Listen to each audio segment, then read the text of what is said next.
Hello friends, today we will study about conformity and deviance, one of the most important works of R.K. Martin, and it is very relevant in modern society.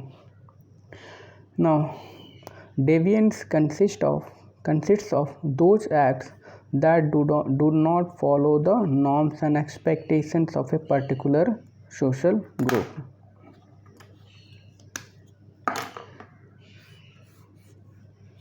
Deviance is a relative concept.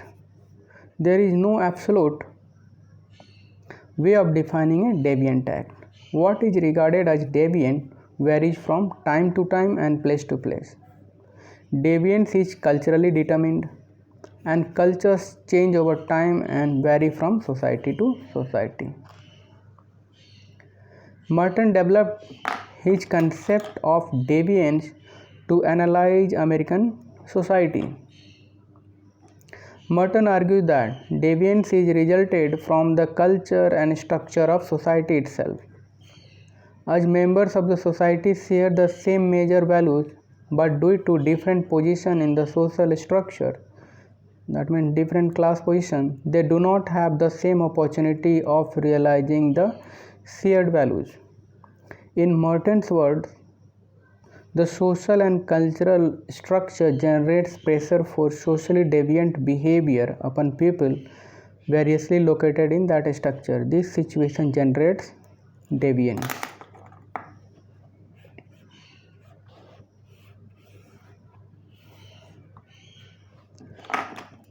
Using the USA as an example, Merton argues that members of the American society share the major values of American culture, wealth and material possession. The American dream states that all members of the society have an equal opportunity of achieving success, of owning a Cadillac, a Beverly Hills mansion, and a substantial bank balance. In all society, there are institutionalized means of reaching culturally defined goals. In America, the accepted ways of achieving success are through educational qualifications, talent, hard work, drive, determination, and ambition.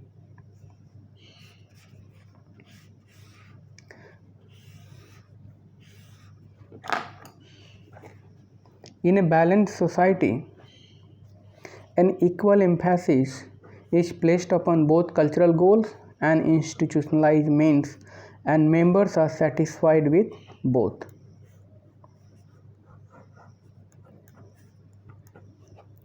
But in America, great importance is attached to success and relatively little importance is given to the accepted ways of achieving success, and this is this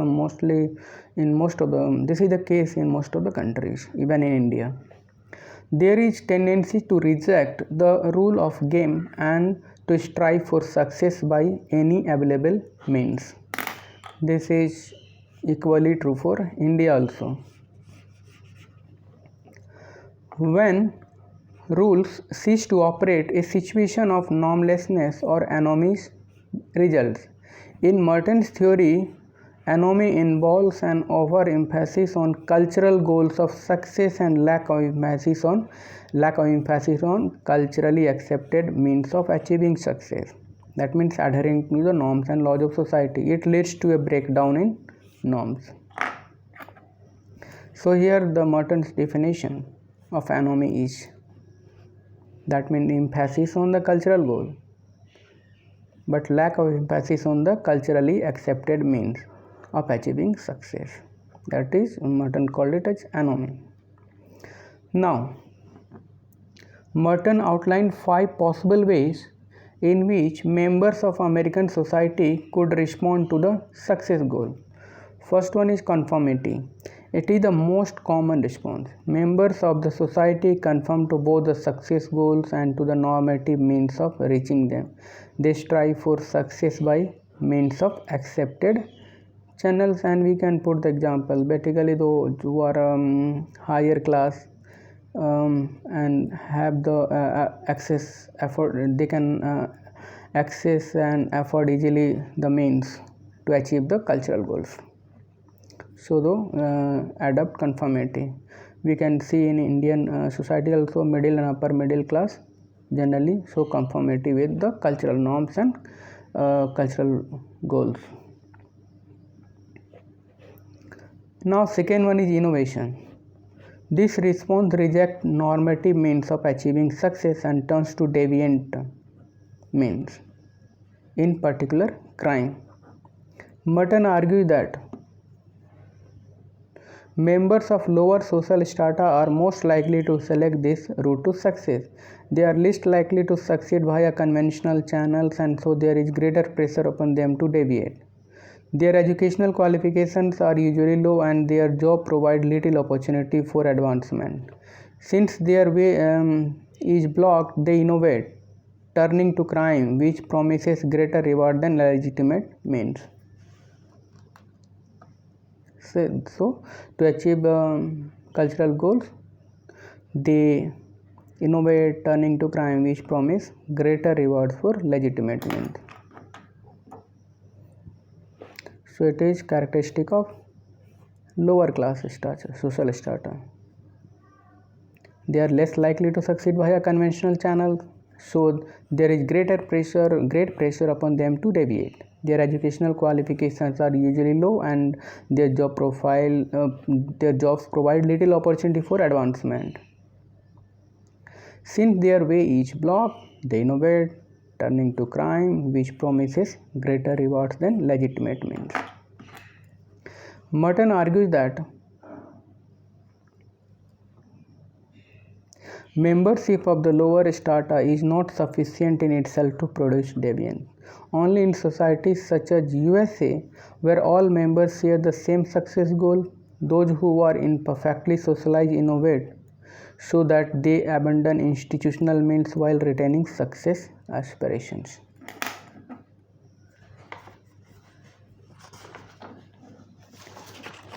Third one is ritualism.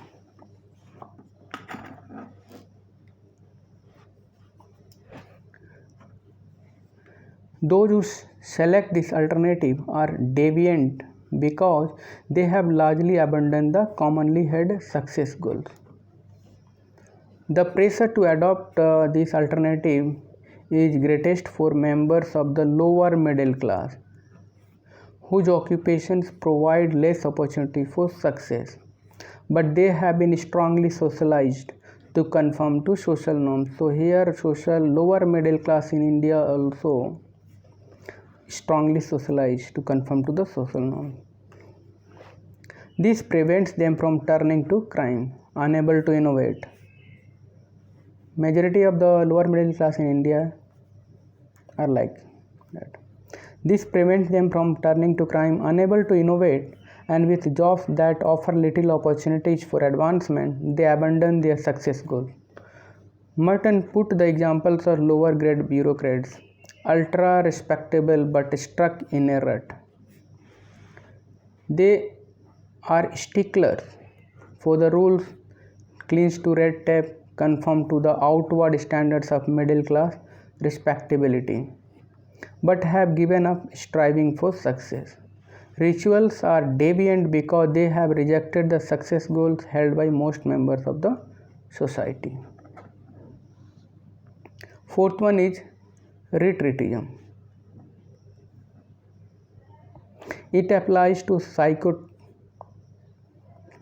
tramps, chronic drunkards, and drug addicts. They have strongly internalized both cultural goals and the institutionalized means, yet are unable to achieve success. They resolve this conflict by abandoning both the goals and the means of reaching them. They are dropped out of society, defeated and resigned to their failure. They are deviant in two ways. They have rejected both the cultural goals and institutionalized means. Fifth one is rebellion. It is a rejection of both success goals and the institutionalized means. and it replaced them with different goals and means.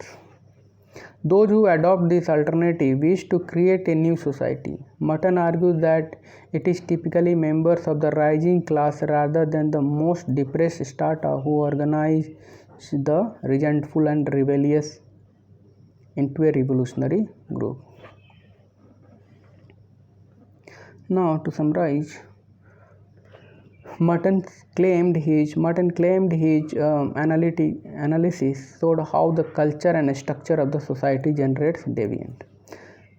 The overemphasis upon the cultural goals of financial success and high status in American society at the expense of institutional means creates a tendency towards anomie. This tendency exerts pressure for deviance, a pressure which varies depending on the person's position in the class structure. Now, evaluation of Merton.